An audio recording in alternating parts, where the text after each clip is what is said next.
नमस्कार दोस्तों, उषा की आवाज चैनल में आप सभी का स्वागत है। हमारी आज की कहानी है जहर का पौधा। डॉक्टर आशीष बहुत ज्यादा थक गए थे। अभी अभी भाभी का ऑपरेशन करके वे अपने कमरे में लौटे थे। दरवाजे पर भैया खड़े थे। उनकी सफेद हुई जा रही आंखों को देखकर भी वे उन्हें ढांढस ना बंधा सके थे। भैया के कंधे पर हाथ रखने का हल्का सा प्रयास मात्र करके रह गए थे। टेबल लैंप की रोशनी बुझाकर आराम कुर्सी पर बैठना उन्हें अच्छा लगा था। वह सोच रहे थे कि अगर भाभी ना बच सकी तो भैया जरूर उसे हत्यारा कहेंगे। भैया कहेंगे कि आशीष ने बदला निकाला है। भैया ऐसा ना सोचें, वह यह मान ही नहीं सकता। उन्होंने पहले डॉक्टर चंदन को भाभी के ऑपरेशन के लिए बुलाया था। डॉक्टर चंदन अचानक दिल्ली चले गए थे। इसके बाद भैया ने डॉक्टर निखिल को बुलाने की कोशिश की थी, पर जब वे भी ना मिले तो अंत में मजबूर होकर उन्होंने डॉक्टर आशीष को ही स्वीकार कर लिया था। ऑपरेशन टेबल पर लेटने से पहले भाभी आंखों में आंसू लिए भैया से मिल चुकी थी, मानो यह उनका अंतिम मिलन हो। उसने भाभी को बार बार ढांढस दिलाया था, भाभी आपका ऑपरेशन जरूर सफल होगा। किंतु भीतर ही भीतर भाभी उसका विश्वास नहीं कर सकी थी। और भैया कैसे उस पर विश्वास कर लेते? वे तो आजीवन भाभी के पद चिन्हों पर चलते रहे हैं। डॉक्टर आशीष जानते हैं कि आज से 30 वर्ष पहले जहर का जो पौधा भाभी के मन में उग आया था, उसे वह स्नेह की पैनी से पैनी कुल्हाड़ी से भी नहीं काट सके। वह यह सोचकर संतुष्ट रह गए थे कि संसार की कई चीजों को मानव चाहकर भी समाप्त करने में असमर्थ रहता है। जहर के इस पौधे का बीजारोपण भाभी के मन में उनकी शादी के समय हुआ था।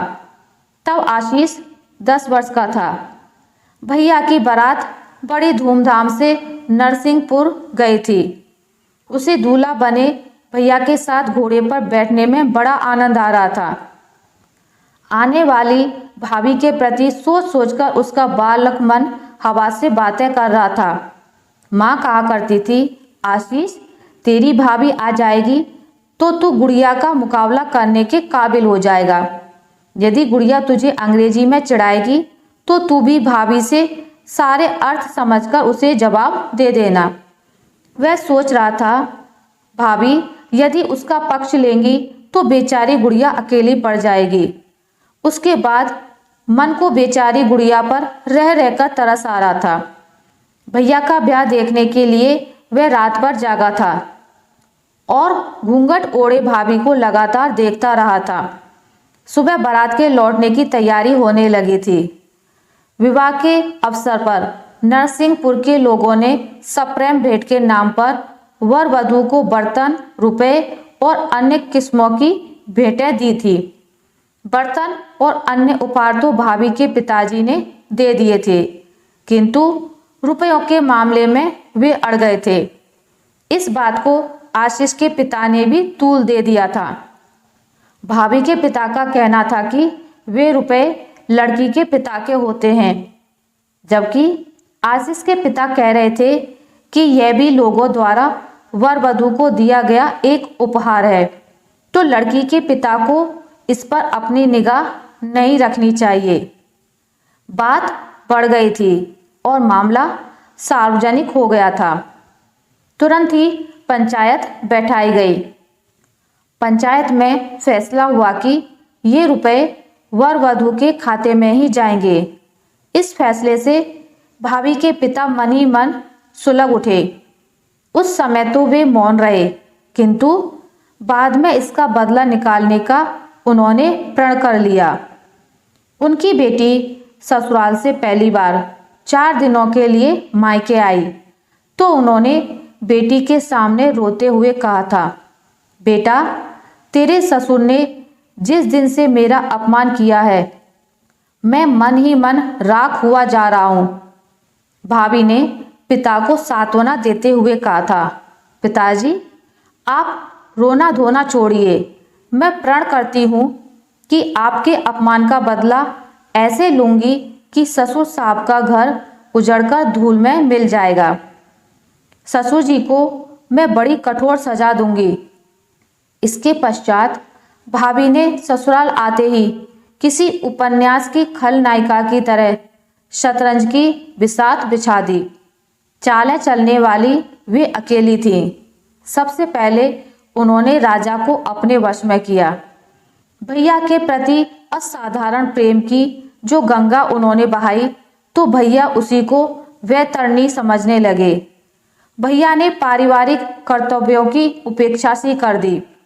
आशीष को अच्छी तरह याद है कि एक बार वह मोहल्ले के बच्चों के साथ गुल्ली डंडा खेल रहा था। गुल्ली अचानक भाभी के कमरे में घुस गई थी। वह गुल्ली उठाने तेजी से लपका। रास्ते में खिड़की थी। उसने अंदर निगाह डाली।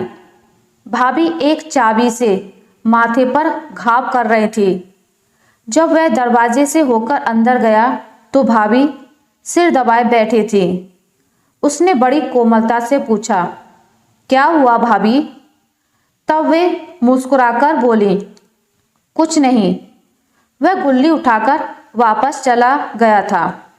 लेकिन शाम को सबके सामने भैया ने आशीष को चांटे लगाते हुए कहा था, बेशर्म, गुल्ली से भाभी के माथे पर घाव कर दिया और पूछा तक नहीं। भाभी के इस ड्रामे पर तो आशीष सन्न रह गया था। उसके मुंह से आवाज तक ना निकली थी। निकलती भी कैसे? उम्र में बड़ी और आदर करने योग्य भाभी की शिकायत भैया से करके उसे और ज्यादा थोड़े ही पिटना था। भैया घर के सारे लोगों पर नाराज हो रहे थे कि उनकी पत्नी से कोई भी सहानुभूति नहीं रखता। सभी चुपचाप थे। किसी ने भी भैया से एक शब्द नहीं कहा था। इसके बाद भैया ने पिताजी, माँ और भाई बहनों से बात करना छोड़ दिया था। वे अधिकांश समय भाभी के साथ कमरे में ही गुजारते थे। इसके बाद एक सुबह की बात है। भैया को सुबह जल्दी जाना था। भाभी भैया के लिए नाश्ता तैयार करने के लिए चौक में आई। चौके में सभी सदस्य बैठे थे। सभी को चाय का इंतजार था। आशीष रो रहा था कि उसे जल्दी चाय चाहिए। माँ उसे समझा रही थी, बेटा, चाय का पानी चूल्हे पर रखा है, अभी 2 मिनट में उबल जाएगा। उसी समय भाभी ने चूल्हे से चाय उतारकर नाश्ते की कढ़ाई चढ़ा दी। माँ ने आशीष के आंसू देखते हुए कहा, बहू, चाय तो अभी 2 मिनट में बन जाएगी, जरा ठहर जाओ ना। इतनी सी बात पर भाभी ने चूल्हे पर रखी कढ़ाई को फेंक दिया। अपना सिर पकड़कर वे नीचे बैठ गईं और जोर से बोली, मैं अभी आत्महत्या कर लेती हूँ। तुम सब लोग मुझसे और मेरे पति से जलते हो। इतना सुनकर भैया दौड़े दौड़े आए और भाभी का हाथ पकड़कर अपने कमरे में ले गए।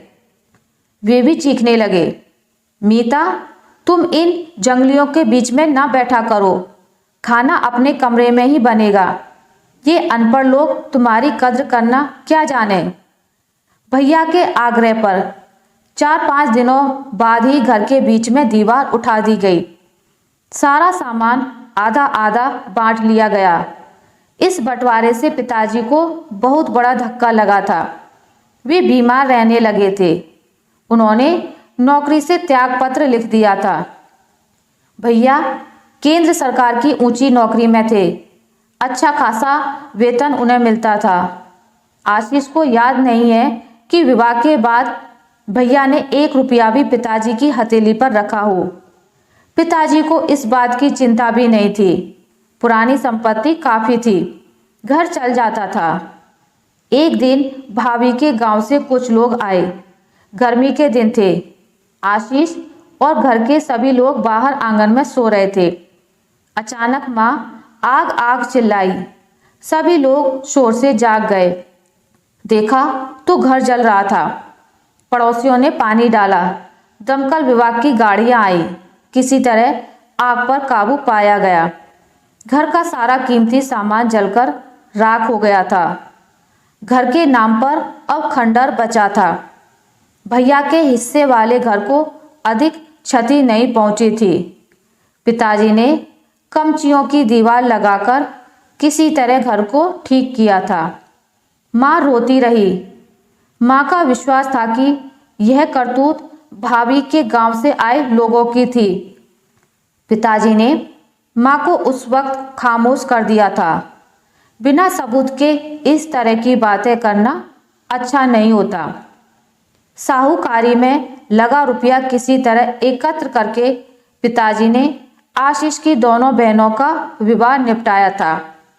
उस समय आशीष 10वीं कक्षा का विद्यार्थी था।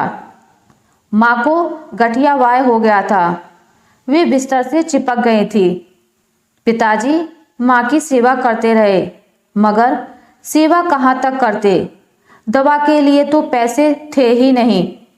आशीष की स्कूल की फीस तक जुटाना बड़ा कठिन कार्य था। तो पिताजी, जो अशक्त और बूढ़े हो गए थे, एक जगह चौकीदारी की नौकरी कर ली। भाभी को उन लोगों पर बड़ा तरस आया था। वे कहने लगी, आशीष हमारे यहाँ खाना खा लिया करेगा। माँ के बहुत कहने पर आशीष तैयार हो गया था। वह पहले दिन भाभी के घर खाने को गया तो भाभी ने उसकी थाली में जरा सी खिचड़ी डाली और स्वयं पड़ोसी के यहाँ गप्पे लड़ाने चली गई। उस दिन वह बेचारा भूखा ही रह गया था। आशीष ने निश्चय कर लिया था कि अब वह भाभी के घर खाना खाने नहीं जाएगा। इसका परिणाम यह निकला कि भाभी ने सारे मोहल्ले में आशीष को अक्कड़बाज की उपाधि दिलाने का प्रयास किया। माँ कई दिनों तक बीमार पड़ी रही और एक दिन चल बसी। आशीष रोता रह गया। उसके आंसू पोंछने वाला कोई भी नहीं था। पिताजी अशक्त शरीर इस सदमे को बर्दाश्त न कर सके। वे भी बीमार रहने लगे। अचानक एक दिन उन्हें लकवा मार गया। आशीष की पढ़ाई छूट गई। वह पिताजी की दिन रात सेवा करने में जुट गया। पिताजी कुछ ठीक हुए तो आशीष ने पास की एक फैक्ट्री में मजदूरी करनी शुरू कर दी। लकवे के 1 वर्ष पश्चात पिताजी चल बसे। आशीष के चारों ओर विपत्तियां ही विपत्तियां थी और विपत्तियों में भैया भाभी का भयानक चेहरा उसके कोमल हृदय पर पीड़ाओं का अंबार लगा देता। उसने उस घर को ही छोड़ देना उचित समझा। एक दिन चुपके से वह मुंबई की ओर निकल गया। वहाँ कुछ हमदर्द लोगों ने उसे ट्यूशन पढ़ाने के लिए कई बच्चे दिला दिए। आशीष ने ट्यूशन करते हुए अपनी पढ़ाई भी जारी रखी। प्रथम श्रेणी में पास होने से उसे मेडिकल कॉलेज में प्रवेश मिल गया। उसे स्कॉलरशिप भी मिलती थी। फिर एक दिन आशीष डॉक्टर बन गया। दिन गुजरते रहे। आशीष ने विवाह नहीं किया। वह डॉक्टर से सर्जन बन गया। फिर उसका तबादला नागपुर हो गया, यानी वह फिर से अपने शहर में आ गया।